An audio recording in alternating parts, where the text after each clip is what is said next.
नमस्कार दोस्तों, welcome to RP classes. मेरा नाम शंकर कुमार।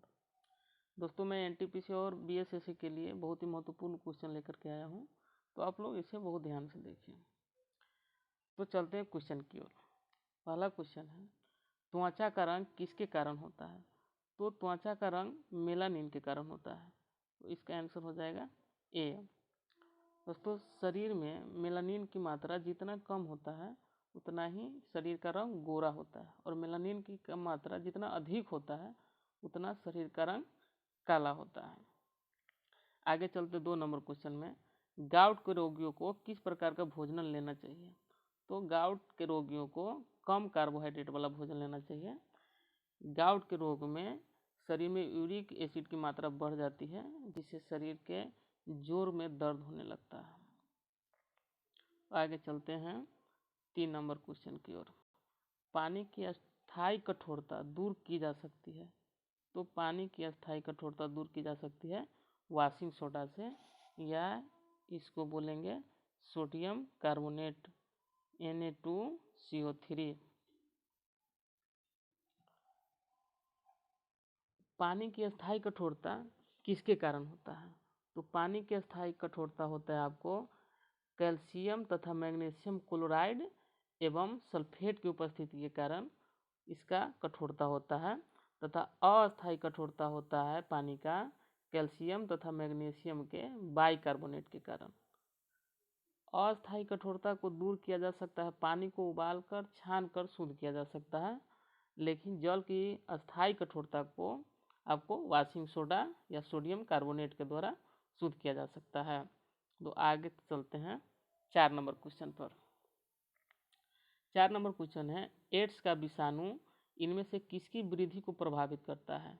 तो एड्स का विषाणु आपको रक्त में टी कोशिका को प्रभावित करता है, और एड्स बीमारी हो जाने में शरीर की प्रतिरोधक क्षमता को नष्ट कर देता है, और व्हाइट रक्त कणिका होता है जिसकी मात्रा बढ़ जाती है। आगे देखते हैं 5 नंबर क्वेश्चन, वर्षा की बूंदें किस कारण गोल हो जाती है? तो वर्षा की बूंदें आपको पृष्ठ तनाव के कारण गोल होता है। आगे देखते हैं 6 नंबर क्वेश्चन में, कीटनाशक गैमेक्सिन निम्न में से किस पर आधारित है? तो गैमेक्सिन हो जाएगा आपको बेंजीन हेक्साक्लोराइड पर, इसका आंसर बी हो जाएगा। आगे चलते हैं 7 नंबर क्वेश्चन, लेक्लांशियस सेल में किसका विलयन भरा रहता है? तो लेक्लांशियस सेल में भरा रहता है आपको नौसादर का विलयन, इसका आंसर ए हो जाएगा। नौसादर को क्या कहते हैं? तो अमोनियम क्लोराइड बोलते हैं, NH4Cl बोलते हैं। आगे देखते हैं 8 नंबर क्वेश्चन में, घरों में सप्लाई की जाने वाली प्रत्यावर्ती धारा की अधिकतम आवृत्ति कितनी होती है? तो इसकी अधिकतम आवृत्ति होती है 50 हर्ट्ज, लेकिन यूरोपीय देशों में इसकी आवृत्ति होती है 60 हर्ट्ज, मतलब 60 हर्ट्ज। आगे देखते हैं 9 नंबर क्वेश्चन, ऊर्जा का क्षय कम होता है? तो ऊर्जा का क्षय कम होता है आपको प्रत्यावर्ती धारा में, जिसको AC बोलते हैं, अल्टरनेटिंग करेंट। आगे देखते हैं 10 नंबर क्वेश्चन में, चावल को पकाने में कहाँ पर अधिक समय लगेगा? तो चावल को पकाने में अधिक समय लगेगा शिमला में। दोस्तों, जितना अधिक ऊंचाई पर जाते हैं तो पानी के क्वथनांक घटने के कारण खाना बनाने में अधिक समय लगता है, तो यहाँ सबसे ऊंचे जगह पर शिमला है, इसलिए इसका आंसर शिमला हो जाएगा। आगे देखते हैं 11 नंबर क्वेश्चन में, सिरुसाइट किस तत्व का अयस्क है? तो सिरुसाइट हो जाएगा आपको सीसा का अयस्क हो जाएगा, तो इसका आंसर हो जाएगा ए। और गैलेना भी होता है सीसा का अयस्क ही होता है, तो इसको याद रखिएगा। आगे देखते हैं 12 नंबर क्वेश्चन देखते हैं, चेहरे पर लगाने वाले पाउडर में किसका प्रयोग किया जाता है? तो चेहरे पर लगाने वाले पाउडर में मैग्नीशियम कार्बोनेट का प्रयोग किया जाता है, इसका आंसर हो जाएगा बी। आगे देखते हैं 13 number question, metal of hope किस धातु को कहते हैं, मतलब आशा की धातु किसे कहते हैं, तो आशा की धातु आपको कहते हैं यूरेनियम को। इसका आंसर बी हो जाएगा। और पूछे भविष्य का ईंधन किसे कहते हैं, तो हो जाएगा हाइड्रोजन। आगे देखते हैं 14 नंबर क्वेश्चन, ड्रॉपसी की बीमारी के लिए कौन सा मिलावटी तेल उत्तरदायी है, तो इसका आंसर हो जाएगा आर्जिमोन। बी आंसर हो जाएगा, इसका बी आंसर हो जाएगा।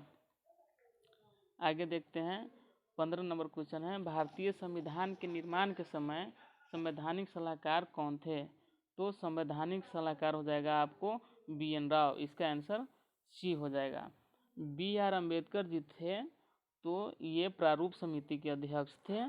और आपको पूछे कि राजेंद्र प्रसाद क्या थे, तो राजेंद्र प्रसाद संचालन समिति और राष्ट्र ध्वज संबंधी तदर्थ समिति के अध्यक्ष थे, जबकि के एम मुंशी प्रारूप समिति के सदस्य थे।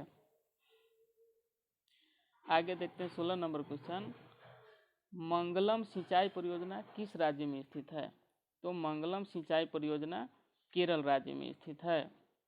आगे देखते हैं 17 नंबर क्वेश्चन, भारत में सबसे पुराना जल विद्युत स्टेशन कहाँ है, तो भारत में सबसे पुराना जल विद्युत स्टेशन हो जाएगा आपको सिंद्राबाग।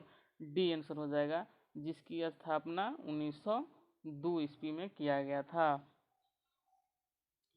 आगे देखते हैं 18 नंबर क्वेश्चन, राजतरंगिणी कब लिखी गई, तो राजतरंगिणी आपको 12वीं सदी में लिखी गई। इसका आंसर ए हो जाएगा।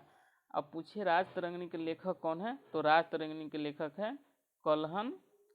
और राजतरंगिणी किसके इतिहास के बारे में लिखा है, तो कश्मीर के इतिहास के बारे में लिखा है राजतरंगिणी में। आगे देखते हैं 19 नंबर क्वेश्चन है, निम्न विख्यात चित्रकारों में से किसकी मृत्यु मात्र 29 वर्ष में हुई थी, तो इसका आंसर हो जाएगा ए अमृता शेरगिल। अमृता शेरगिल का जन्म हुआ था आपको 30 जनवरी 1913 ईस्वी को, और मृत्यु हो गई थी 5 दिसंबर 1941 ईस्वी को, तो इसे याद रखिएगा। आगे देखते हैं माइटोकॉन्ड्रिया का आकार कैसा होता है, तो माइटोकॉन्ड्रिया का आकार अंडाकार होता है। इसका आंसर हो जाएगा डी।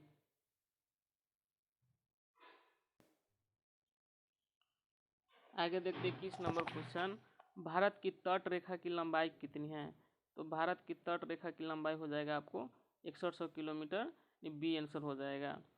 इसमें थोड़ा मैप बनाकर समझाने का प्रयास करते हैं आपको, इसमें बहुत ज़्यादा कन्फ्यूजन रहता है सभी को, इसलिए यहाँ गुजरात से लेकर पाकिस्तान, चाइना, बांग्लादेश होते हुए म्यांमार होते हुए यहाँ तक जो भूमि को जोड़ता है उसकी कुल लंबाई हो जाएगी आपको 15,200 किलोमीटर। पूछे मुख्य भूमि का तटीय लंबाई कितनी है, मुख्य भूमि की लंबाई कितनी है, तो 15,200 किलोमीटर हो जाएगा।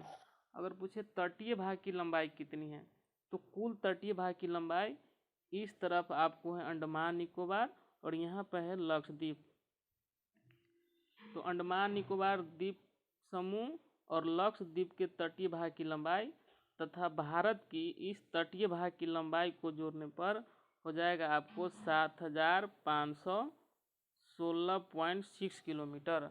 अगर सिर्फ पूछे मुख्य तटीय भूमि की लंबाई, तो भारत की मुख्य भूमि तटीय भूमि की लंबाई इतना हो जाएगा आपको 6100 किलोमीटर, तो इसको ध्यान रखिएगा। आगे देखते हैं 22 नंबर क्वेश्चन, प्राणियों के व्यवहार का अध्ययन विज्ञान की किस शाखा में किया जाता है, तो प्राणियों के व्यवहार का अध्ययन आपको इथोलॉजी में किया जाता है, और एंटोमोलॉजी में कीट पतंगों का अध्ययन किया जाता है तथा ब्यूटी का अध्ययन कैलोलॉजी में किया जाता है, तो इसे याद रखिएगा। आगे देखते 23 नंबर क्वेश्चन, तास किस देश की समाचार एजेंसी है, तो तास रूस की समाचार एजेंसी है। इसका आंसर ए हो जाएगा।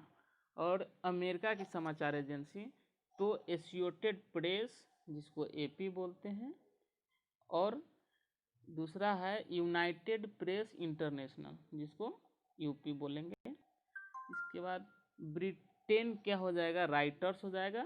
और फ्रांस का हो जाएगा AFP।